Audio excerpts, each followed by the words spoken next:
Love looks not with the eyes, but with the mind, and therefore is winged Cupid painted blind. Those are the words from Shakespeare's Midsummer Night's Dream, Act 1, Scene 1. And I'm sure at some point in my life, sitting in some classroom, staring at some girl in the second row, some teacher read that to me, and it obviously did not sink into my little mushy mind, because in those words lie a warning from the past. They may not know exactly who William Shakespeare was, but we can be sure of one thing. He was definitely a man, because he was sending us a message from the past to the future about the kinds of problems that they were facing then and that are universal and that men face even today. And that's exactly what I want to get into in this video, because I think that most of us who come out of divorce and decide to start dating again are going to have to come to terms with this very simple and dangerous rule about relationships, dating, and attraction. Before the ink was completely dry on my divorce papers, I was very eager to get back out there and prove that I was a man, that I could still attract some hot girls, and I could still do my thing like I did 20 plus years earlier. I would show her, I would show myself, I would show everyone that, yeah, a little divorce, not a problem for me. I can just keep on going, bring on the next one. You know, like you guys say, she's not yours, it's just your turn. So I was going to take my turn with somebody else. Boy, was I in for a shock. So when you get married, and you're married for a really long time, and then you get divorced, you've been out of the game for a while. And although the basic fundamental rules of the game might be the same, some of the cards have changed. And the way those cards are played can make a significant difference in the outcomes that you get. So the first thing I did was, of course, get on some of those dating apps. And boy, was I surprised. There were millions and millions of girls out there looking for me. I mean, I read their profiles, every one of them. I looked at the pictures and I knew I was what they were looking for. Every one of them said they had the same characteristics in mind. So I hit that pretty hard. And I remember, dating a lot of girls back then, a lot of young women, I guess.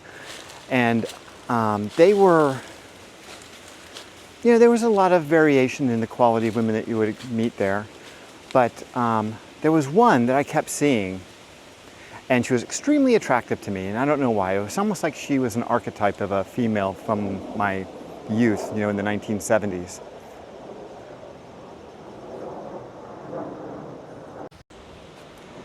So as I browsed through these dating apps over the course of, I don't know, maybe a couple of years, I would come across the same profile of this one woman who definitely triggered something in me.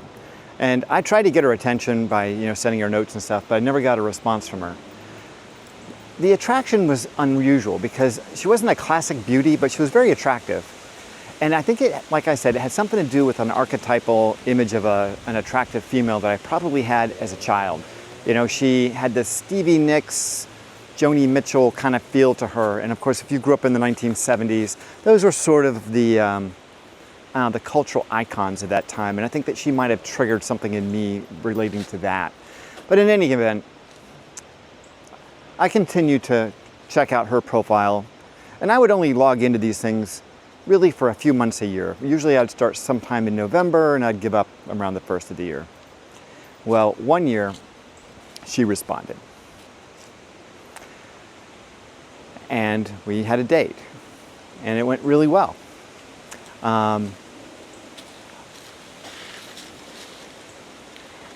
Much better than what I would have expected. Things went really, really well. And I could feel myself being drawn to her in ways that didn't make sense. I was very, very attracted to her, And we seemed to have a lot in common, but mostly that was because I was just being really agreeable.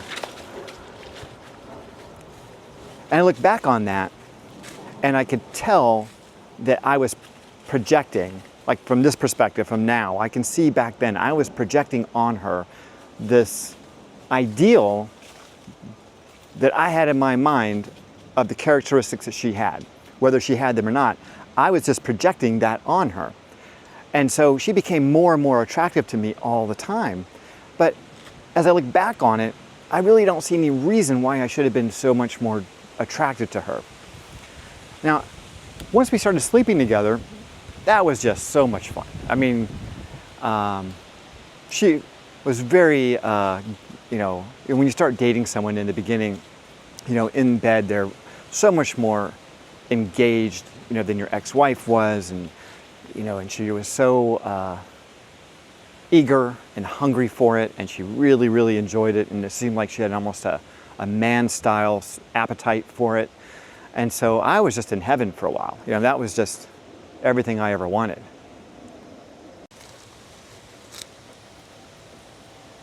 Anyway, so I started to find myself feeling that sense of euphoria you get, you know, when things are really going well with a new girl, and you start to feel kind of high on that, and the sexual energy is really good, and you kind of look forward to seeing each other all the time. And she's sending me text messages during the day, and everything seemed really sweet and sort of in line. And I thought, this is going to be a lot of fun. This is going to be a great, you know, potentially long-term relationship. Not that I was ever going to get married again or have her move in with me, but certainly was a nice distraction from my day-to-day life, and it was enjoyable. And so one day I'm on my way to her place, and my instructions are to pick up some food at this local restaurant. But when I get there, they're all out of the thing that we want. Now, I knew that we had something similar at a restaurant near her house a couple weeks earlier, so I call her up on my way over to find out the name of that restaurant. And I can tell she's irritated with me calling her prior to my arrival. She's obviously in a rush. She's trying to get ready, whatever. And she kind of scolds me. She says, "John, one of my, what would you call them? Not parameters. Boundaries. One of my boundaries is I don't like it when a man calls me just prior to our date because I'm trying to get ready and I'm in a big rush. I always run late and I'm always trying to get myself ready on time. So don't ever call me before, you know, we get together." And I was kind of put off by that just a little bit. You know, it's like the first sort of sign that something was a little bit weird with her, but whatever. So I get the food and I take it back to her place, at which point during dinner, I'm getting a lecture from her about her problem getting ready and being on time and how she has like time blindness, which I've never heard of before, but whatever. I assume it could be a real thing. I just go along with it. But I can tell something's kind of weird. And she's giving me this boundary speech about how, you know, this is a real boundary. Now, in my mind, boundaries are for like big things, like moral, ethical things, like, you know, huge issues. Not calling before a date seems like a preference more than a boundary, but whatever, just let it go.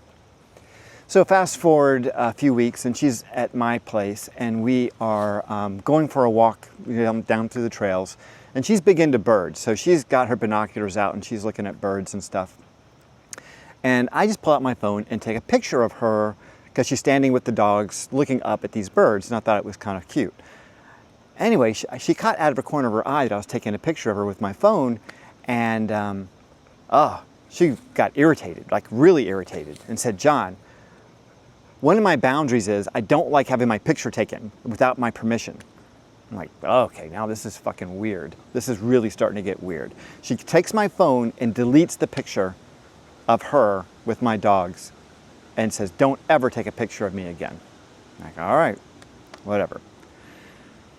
Anyway, I just go about my life, and about a month later, we're at a bar and there's a band playing, and it's such a nice night. We're drinking, you know, we're dancing, there's music, and she's just having a great time. I'm having fun, and I take a picture of the band, and she's in the picture. She was furious with me. I mean, just furious, lost her shit. Like, no, you cannot do that. You just cannot do that. I'm like, all right, sorry, I just forgot. You know, it's just one of those things. I wasn't really thinking that you were in the picture. I was taking a picture of the whole scene. You just happened to be in it, but whatever.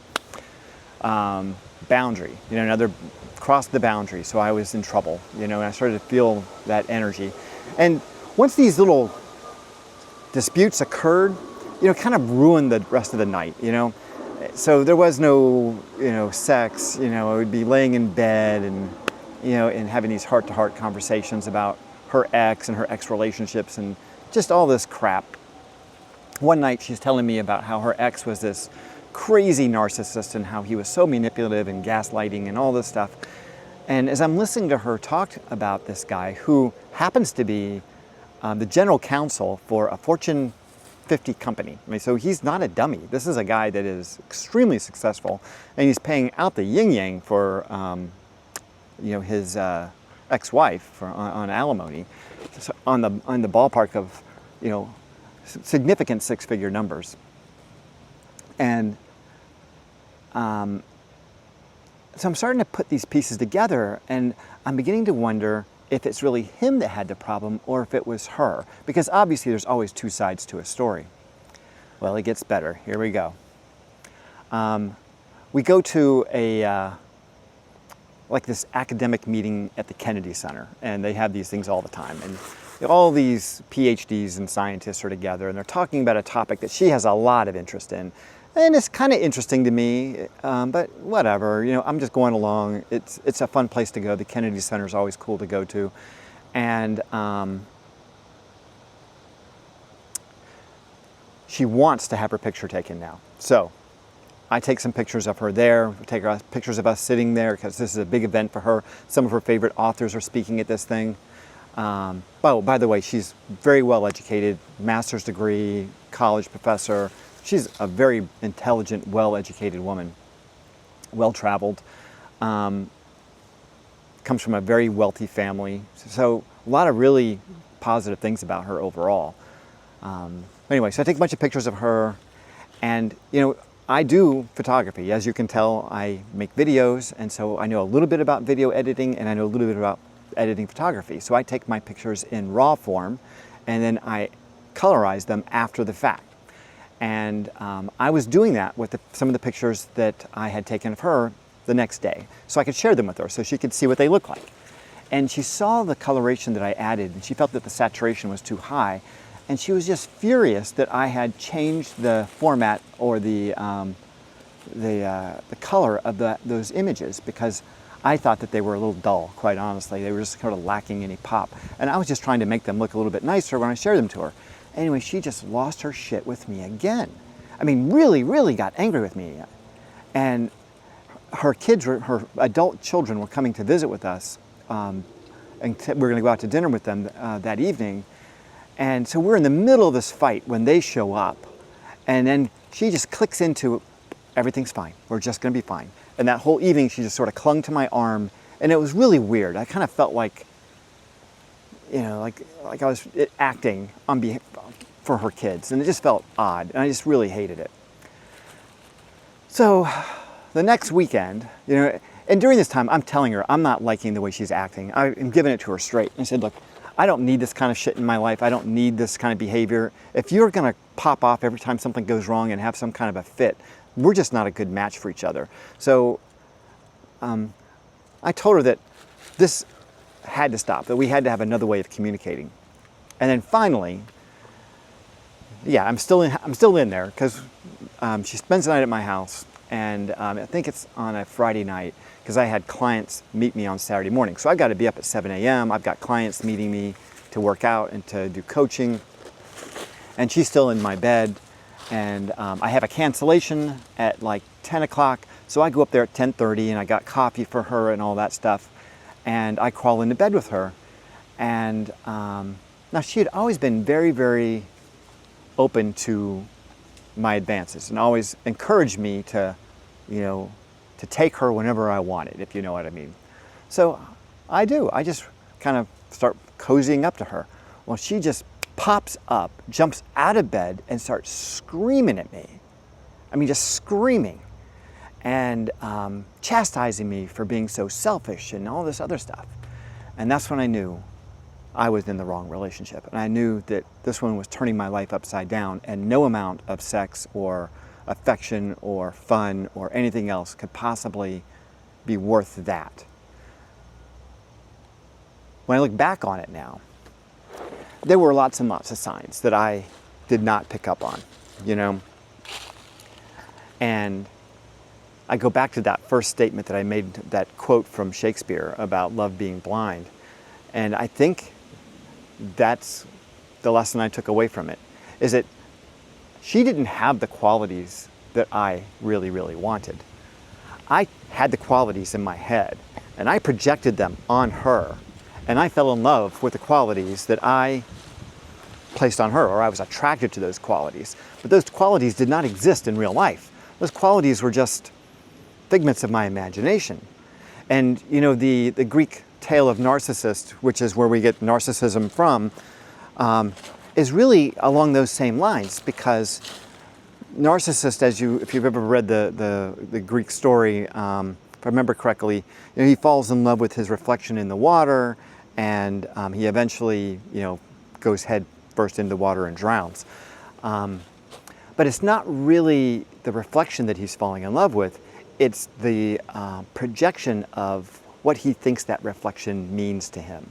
He gives that reflection meaning in this fantasy about what a wonderful person that must be. I must love them.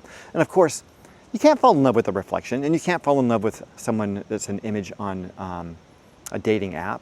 And quite honestly, I think falling in love is more or less falling in love with the projections that we place on other people. And those projections, more often than not, are mistaken and they're false, and we create them really for our own entertainment. Because I could look at 1,000 or 1,000,000 other women that would be similar to her, and size, shape, whatever, education, background, and why wasn't I attracted to them? I mean, I could be just as attracted to any of them, you know? The idea that this triggered something in my past from some, you know, archetype that I might have been attracted to as a child, maybe that has something to do with it. But in any event, it was a hard lesson, you know? And it was one, because we were together for several months, and there was a very intense, tight little relationship, and we spent a lot of time together during that time. And breaking up with her was such a relief. I mean, by the end of it, oh my God, I was so done with her. And she was so sad. She blew up my phone with text messages and calls just on me, just begging me, just, no, you're being too quick. You know, I can't believe this is happening. You promised you would do this with me. You promised you would do that with me. Trying to get me to live up to my commitments to her, to go to some concert or to some, you know, music festival or something like that. And yeah, I didn't. I just said, I'm sorry. You know, I was not interested in that music festival at all. That was your thing. And yeah, I gotta go. I cannot have this in my life. You know, your behaviors are just outside of my ability to manage. I'm sorry. Anyway, so I guess the takeaway from all of this is be aware that when you are attracted to a woman, it's just that. It's just attraction. You know, it's just a physical thing. I walk down these trails and I see hot girls and I turn my head. I am not interested in them at all. If one of them said, hey, you want to go out with me? I would be like, no, thanks. I just like the way you look, you know? It's like looking at fine art on a wall, you know? You just look really great in those shorts. But yeah, I really do not want to have that kind of energy in my life. Bringing someone into your life is such a big deal. You got to just be really, really, really cautious with it, especially when your life is going super well. And mine's been going super well for a few years now. And she was like a whirlwind that just blew it all up for about like almost 3 months. And getting everything back to normal was such a relief. And it really taught me a lesson, you know, about being cautious about what I see in women, because more often than not, what I'm seeing in them is something that I want to see in them. It's not something that's necessarily there. I'm creating the narrative that they're attractive because of all these thoughts and ideas about attraction that I have in my head. And it happens so insidiously, you just don't even realize it until it's too late. And then you look back on it and go, what the hell was I thinking? All right, you guys, I hope you enjoyed the video. Please remember to like and subscribe, and please share the video with someone if you know that they're going through a romantic relationship that is maybe not what it should be. And yeah, I'll see you in the next video. Like and subscribe. Stay healthy, and if you can, stay single.